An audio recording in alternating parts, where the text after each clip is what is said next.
exclusively on Marawa Sports Worldwide. The man who's ever so reliable with this information, I'm towards the Sidube. Maybe let me quickly squeeze in Emil Witboy. To me and many South Africans, he still remains one of the brightest stars, one of the star players that we see. Maybe we haven't quite seen his true potential yet. What's the latest on his future? I mean, what is Cape Town City demanding? I mean, how much are we talking about here? Very interesting, because I think must have been in January, I had an interview with Andries Uldering. Then he was director of football then, and I asked him what their stance was on the boy, and I see this is exactly what they are doing now. He said, look, why don't they hurry to sell him? We obviously believe he's a player destined for Europe, and the right price, should actually be paid for the player. Pirates inquired about him, and they were told he would cost them 20 million rands. 20 what? 20 million rands. From which division? From the Motsepe Foundation Championship. 17-year-old. Sure, but at that price, 20 million rands. Hashtag MSW. Hashtag MSW. You know, Bob Robert, if there's a coach that deserves to be fired today, it's Thomas Tuchel. They got a goal from the cross. Instead of adding wingers, decide to defend. We have Boykao Saka, Noni Mendoeka, Eze, Rashford on the bench. Then you put the defenders. That sub there, that O'Reilly guy, that Manchester player, there's no need for that guy. There's no need. That coach deserves to be fired today, right now. What I wish now, I wish Mbappe can score 3 goals against them on the third place, so that he can be humiliated and got fired on the Monday. Thanks, Robert. You know what Thomas Tuchel says, and he said it very publicly. He said that neither he, his team England, nor France want to play in that third place playoff. That's what he has told the authorities. He's gone public with that. Good evening, Mr. Marawa. England versus Argentina. Mr. Marawa, I blame the team for getting that goal because they were playing an open game before they score. But when they come back from a halftime break, I think they sit back, which caused a big problem for them because they allowed Argentina to come at them. And once you do that to a team like Argentina, for sure you will get punished. They got a very, very, very good squad when it comes to attacking. And Lionel Messi, Mr. Marawa, what a player. I think he will go down to be one of the great players we ever witness with our eyes. Thank you, Mr. Marawa. Good show as always. Hi, Rob. This is Tom Nyati from Edenberg. Greetings to you and greetings to MSW shareholders. Rob, I think Thomas Tuchel, it's okay that he took the blame for the defeat, but he went into Hugo Broos's script of defending. The game was open until they scored. Then he started defending. He made wrong choices, of course, in the substitutions, but credit should be given to Argentina. They fought as a team. Rob, I, for one, I'm a Ronaldo fan, but the GOAT thing, I think I'll just let it rest, man. Lionel Messi showed us another gear, man. Top quality, Rob. Top quality. You can't question that. Argentina are playing like a unit, Rob. Thanks, Rob. Good evening, Rob. It's Kamza here from Soweto. I still say that the state of officiating in this World Cup, it's diabolical. And also you look at the officiating in last night's game between England as well as Argentina. I don't understand why we did not even see a red card, because there's players that should have walked in that game. But anyway, it is what it is. And Rob, I remember we spoke about Abongile Tom not having to officiate at this World Cup, and you said that normally they come in threes. I'm then wondering that if we are seeing female referees officiating in this game, why are we not seeing Akona Makalima forming that trio? Then it becomes Siwela, Akona, as well as Abongile Tom. I don't know. This is just my thinking. Well, it's great thinking. I know that when the World Cup is done and dusted, we will have Victor Gomes coming into the studio to chat to us about the refereeing aspect of the World Cup, and especially from a South African perspective, because a lot of you have asked the question, I've answered it before. And I think that is why the two gentlemen are back from the World Cup, not having refereed per se, not talking about being a fourth official, but I'm talking about being a referee. And that's how, I think from all of these voice notes you can hear, the dream is certainly over for England. They stood on the brink of a first FIFA World Cup final in 60 years, only to watch it slip away as one man who's a 39-year-old reminded the football world why the genius in him never grows old. Lionel Messi didn't outrun England. Because we know, he doesn't really run much, but when he does, he turns it on. So never mind outrunning England, he outthought them. And with every touch, every moment, every perfectly weighted pass, he dismantled Thomas Tuchel's tactical plan, and also inspiring Argentina to yet another unforgettable comeback. But for England, though, spare a thought, it's another painful chapter in a story that has stretched all the way back to 1966. A nation rich in talent, tradition, as well as expectation, yet unable to lift football's biggest prize again. So why has the wait continued for 6 decades now? 6 decades. Is it a tactical thing, is it a mental thing, or has England simply just failed to seize the biggest moments when it matters most? And that's why joining us now is a man who knows exactly what it takes to conquer the world stage. He was part, ladies and gentlemen, of England's legendary 1966 World Cup winning squad and remains one of the game's most respected voices, England football legend Terry Paine. He joins me to reflect on what happened last night. Terry, sir, thank you so much for your time. Good evening. Good evening, Robert. How are you? Long time. Good to be talking to you. Long time no speak, Terry. Where are you hiding yourself? Well, I'm around. Where were you hiding under the bed last night watching that? Well, for 55 minutes it was okay, but it was at the last 35 minutes that was a problem, wasn't it? Tactically inept performance from the manager. I have to say that. I couldn't believe the tactics that were imposed on Argentina after it had taken the lead. And then after that, it was all one-way traffic. You have to Pickering really, made 3 brilliant saves to keep England in the game anyhow. And then to concede 2 at the end, you just felt that was what was going to happen. That was how the game was unfolding. You can't you can't sit back on the edge of your own box and expect a Messi not to mess you about, because exactly what he did. Up to then, they'd managed to keep him away from the penalty areas, and to a certain extent, he wasn't causing that much trouble. But once that last half an hour came along, we tried to camp on the edge of our own box. That's when he came into his form. The man's a genius. One has to remember that. And he doesn't have to run about all over the pitch to be effective, as we saw. And what I loved about him particularly is that everybody thinks he's only got a left foot. Look at the times he went on his right foot and crossed the ball into the danger area. And the Achilles heel, which I believe has been England's problem anyhow, defensively, was really showing up. Sure, I think you've summed it up beautifully, though, because it wasn't because, again, Terry, that there was no attacking prowess. The logic that everybody's trying to apply is that if you're leading against Argentina with all of the attacking players that were on the field and, of course, on the bench, why then defend? Because it's going to become so much more difficult to defend a 1-goal lead, given the fact now that you've also denied England all the attacking players. There's nobody to push the ball forward to for them to go and score.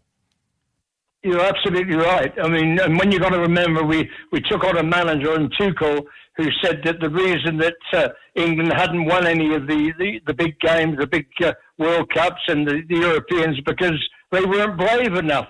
Well, goodness me. He's gone back on his word there. He said that the way they would always play that way. And here we are. You've got Harry Kane playing centre-half, heading the ball out of the box. We had no pace up front. We could all, obviously, when you look at the game and look who he never took. You've got Henderson, who's in the squad. If he wanted him in and around the squad, why not make him a member of the staff? Then we could have brought in another player like Palmer or one of the other players that were left out. It would give us better options.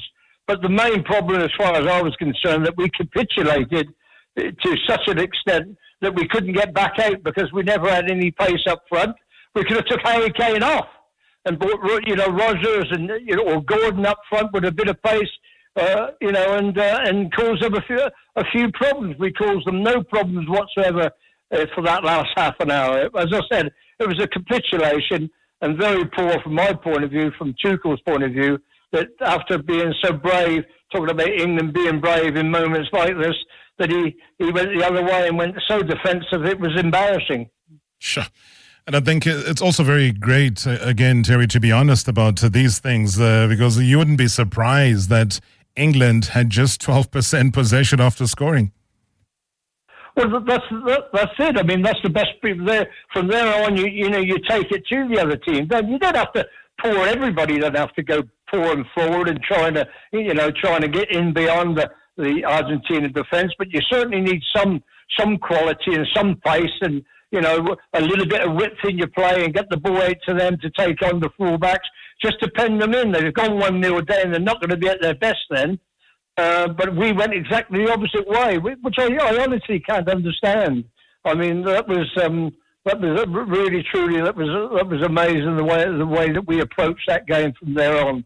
It cost us the game. There's no doubt about that. England, 55 minutes, went up against Argentina, who are no pushovers, by the way. They're a serious team. They know how to win. They've got great character as well. I mean, the first half an hour, I thought England did well to sort of, the storm that was coming from Argentina. I mean, they ran their socks off that first half an hour to make sure that England knew they were going to be in a game. And then after they'd done that, England, and weathered that storm, I thought from there off we were fairly comfortable. And then when we got the goal, I thought, here we go, we're going to a cup final. But it wasn't to be. And as we know now, obviously recriminations now are in the press, and I'm one of those as well. And I've been very busy. I mean, I've never been so busy in my life. People, I've been doing the Daily Express, the Daily Mirror. The Daily Robert has also come in. I've been busy. Which is great, though, Terry, because we want to keep you busy, and you still owe me a visit here in studio one of these days. Maybe post the World Cup we can do that, just to look back and celebrate your journey in football, both as a football player and as a commentator / analyst or pundit, whichever one you want to call. So how do you call it? Thomas Tuchel to stay or to go? Well, he signed a new 3-year contract. The FA, I don't think they would be in a position to change that now.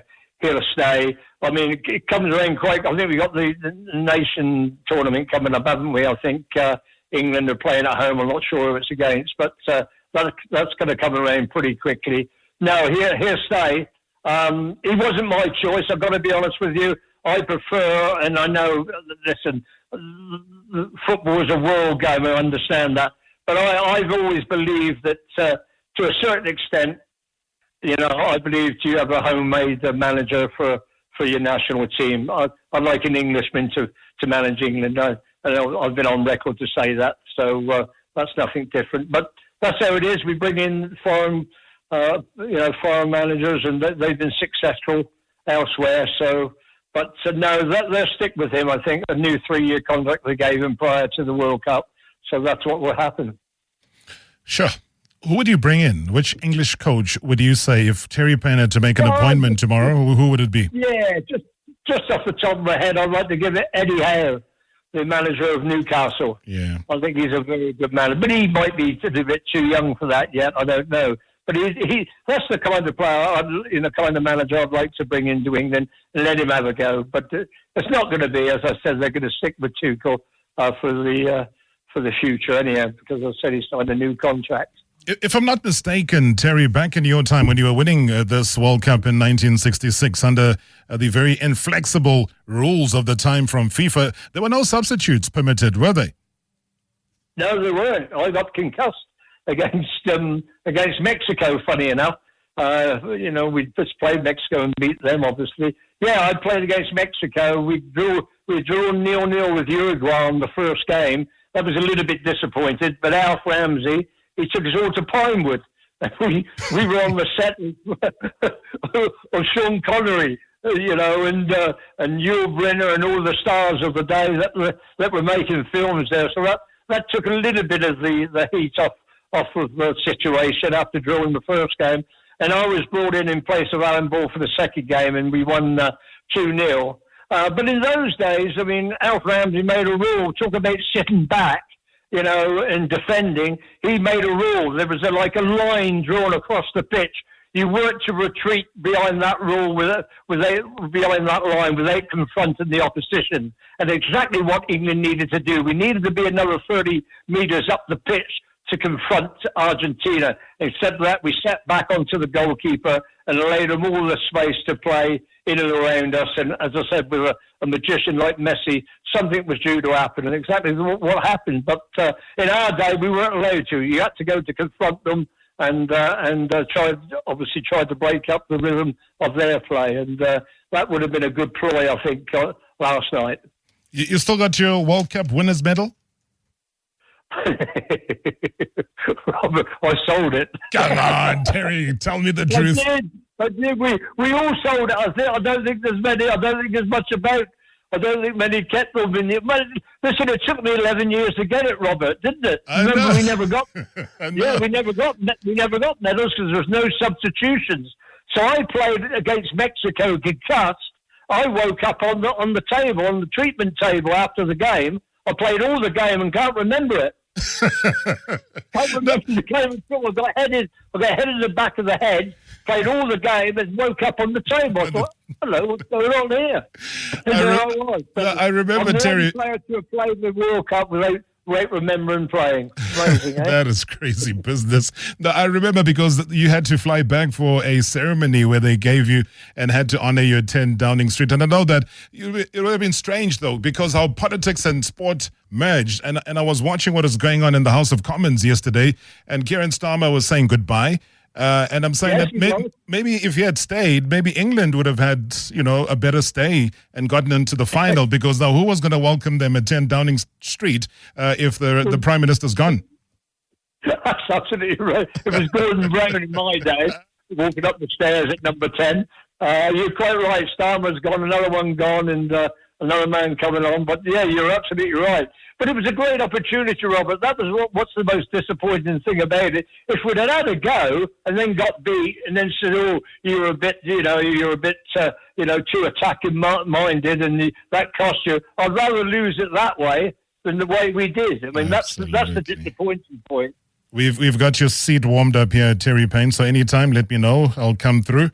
We'll collect you. Would love to chat to you and celebrate that 1966 FIFA World Cup winner. Terry Paine, thank you so much, sir. I appreciate you. Thank you, guys. Thank you, Robert. Night.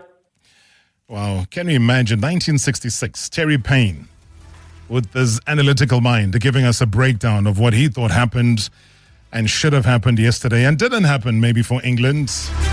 I do appreciate you, sir. Thank you so, so much indeed for giving us that breakdown. All right. They call it extra time. It's got extra time. It's got extra everything. Extra prizes, extra talent, and Bulele stepping into the hot seat. It's got extra you to be listening in. So don't miss that. It's going to be a fun 15 minutes coming up right here on radio. It's hashtag MSW. Proudly brought to you by Hollywood Bets. The thrill, the drama, the action. Marawa Sports Worldwide on 947, Vuma FM and Rise FM. Powered by Hollywood Bets. Hashtag MSW. Live now on 947, Vuma FM, Rise FM, and Soweto Live. At the same time. Hashtag MSW.